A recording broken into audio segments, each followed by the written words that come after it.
It's Thursday, February 14th. The CAG, Comptroller and Auditor General report on the Rafale deal was tabled in Parliament on Wednesday. The auditor found that the deal signed in 2016 by the Modi government to buy 36 fighter jets from France was 2.86% cheaper than the one that was being negotiated for 126 jets by the previous Manmohan Singh-led government.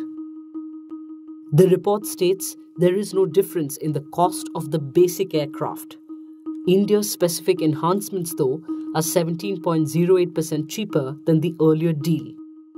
The audit, however, noted that 4 of these enhancements were stated not to be required in the technical and staff evaluations by the Indian Air Force. In terms of engineering support package and performance-based logistics, the present deal is 6.54% costlier.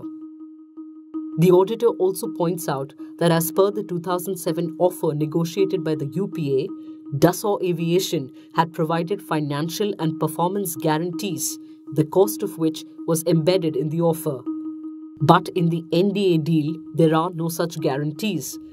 This was savings for the vendor, which is Dassault Aviation, and it was not passed on to India. The auditor also points out the drawbacks of settling for a letter of comfort rather than a bank guarantee or a sovereign guarantee by the French government. A bank guarantee gets directly and automatically invoked in case of a breach of contract by the seller. In the absence of such a guarantee, India will have to settle a breach of agreement first through arbitration with the French vendors and not the government. Well, there were 74 committee meetings of the Contract Negotiation Committee and the Price Negotiation Committee. It went through the DSA, it went through the CCS. The Supreme Court has satisfied itself. The CAG has satisfied itself. I think the government stands vindicated. Even if we say they have not talked about cost, and even if we say this document is not in this CAG report, FM said, Raksha Mantri FM and Modi ji made different statements on price, and they said that the new deal is between 9% and 20% better in financial terms.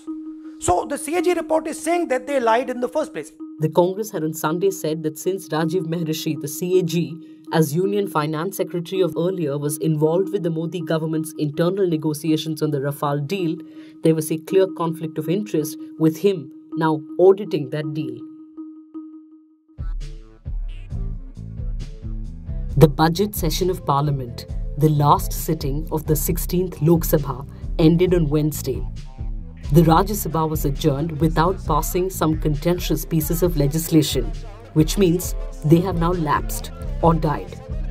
As per the legislative procedure in the Rajya Sabha, a bill pending in the Rajya Sabha which has not been passed by the Lok Sabha does not lapse on the dissolution of the Lok Sabha, but a bill which is passed by the Lok Sabha and is pending in the Rajya Sabha lapses on the dissolution of the Lok Sabha.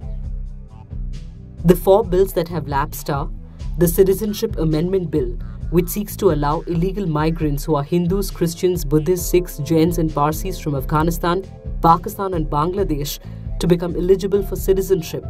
The bill was passed by the Lok Sabha earlier and has seen massive opposition in Assam and other northeastern states. The Muslim Women Protection of Rights on Marriage Bill, also known as the Triple Talaq Bill.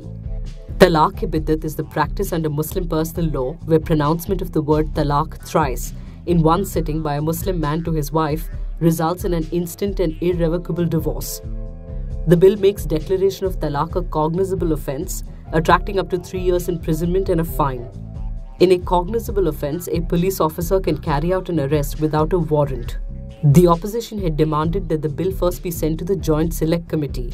They are opposed to the criminalization of what they say is essentially a civil wrong.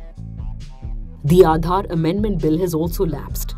The bill, in effect, had cleared the path for private entities to once again use Aadhaar for authentication, despite a Supreme Court ruling that said Aadhaar only be used for welfare schemes and delivery of subsidies.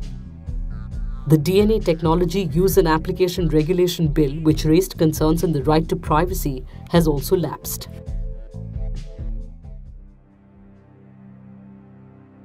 14 students of the Aligarh Muslim University were booked for sedition on Tuesday evening for allegedly shouting pro-Pakistan slogans after a confrontation with journalists from news channel Republic TV. Republic TV's brave team of Nalini Sharma, Sumaira Khan, Santosh and Nishant were today attacked, manhandled.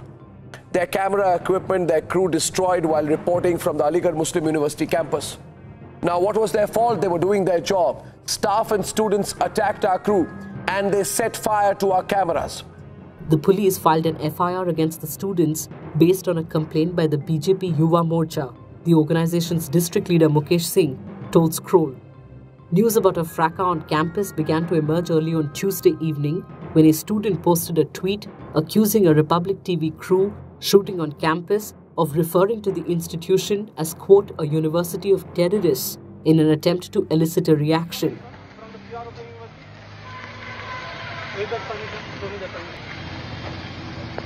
ऐसा नहीं होगा आप जहाँ चाहे वहाँ इस चीज़ शुरुआत करते हैं. This is not the way. Please take appropriate permission from the concerned people who are involved for this, which have organized the program, or either from the Further Minister office. You cannot direct telecast anything from here.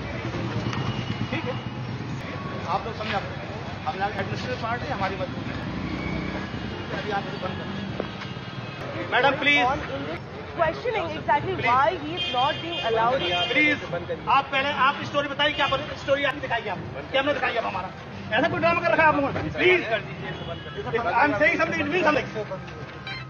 Republic TV reporter Nalini Sharma disputed the version of events, tweeting to say some journalists are reporting versions of the students saying that reporters were referring to AMU students as terrorists. Nothing can be further from the truth. She accused a group of students of heckling and physically assaulting her and others from the channel. The university administration has reportedly filed 2 complaints with the police, one against the journalists for entering the campus without permission and the other against unidentified miscreants for indulging in arson and unlawful activities. Rikako Ike, 18-year-old Japanese swimming star, the poster girl for next year's Tokyo Olympics, has been diagnosed with leukemia. The teenager who made history as the first woman to win 6 gold medals at 1 Asian Games last year shared news of her diagnosis on Twitter. I'll rest a little and dedicate myself to treatment. I will strive to show you an even stronger version of myself, she said. Ike has withdrawn from April's national championship, which acts as a qualifier for the World Championships. The swimmer's coach, Jiro Miki, said Ike's poor results and an unusual panting at a meet prior to an Australian training camp she was attending led to a thorough checkup. I can't believe it. It's a confusing situation. But with treatment, this is a disease that can be cured, said the 18-year-old, as hundreds of supporters and well-wishers from across the world tweeted in support and prayers. Love your morning fix? Help support our journalism. Subscribe to Scroll Plus using the link in the description.